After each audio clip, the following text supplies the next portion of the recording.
በኦርቶዶክስ እምነት ተከታዮች ዘንድ ከፍተኛ ተወዳጅነትን ያተረፉት ዲያቆን መምህር ሄኖክ ስለ አርቲስት ነጻነት ወርቅነህ ሕልፈትን በማስመልከት የተሰማቸውን ጥልቅ ሐዘን ገልጸዋል።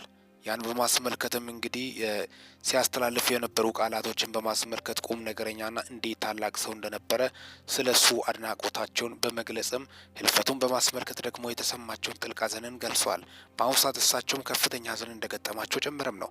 ነጻነት ወርቅነህ ይገርማል። እጅግ ምን ያህል የህዝብ ፍቅር እንዳለው በኢትዮጵያ ታሪክ ታይቶ ተደምጦ በማይታወቅ ሁኔታ ከዳር እስከ ዳር ኢትዮጵያኖችን ሐዘን ውስጥ የከተተ ሕልፈቱን በማስመልከት እጅግ ልብ ሰባሪ እንደሆነ በህይወት እንዳለ ደግሞ እጅግ አስገራሚ ስራዎቹ ሲሰራና ሲያዝናና የነበረው ነፂ ላይመለስ መሄዱ በርካታ ቁጥር ያላቸው ኢትዮጵያኖች ልብ ስብራት ውስጥ እንደከተተ ጭምርም ያን በማስመልከትም ነው መምህር ሄኖክም ያን በማስመልከት ሐዘናቸውን እንደገለጹ ጭምርም ነው ለእናንተ ይዤላችሁ የመጣሁት። ሚኪ ነኝ ከሚኪያስ ኢንፎ። ለዚህ ቁም ነገር አዘል ቻናል አዲስ ከሆናችሁ ሰብስክራይብ በማድረግ ቤተሰብ የሆኑ ይህንን ቪዲዮ ላይክ፣ ሼር እና ኮሜንት በማድረግም ላልሰሙት እንዲዳረስ ያድርጉ።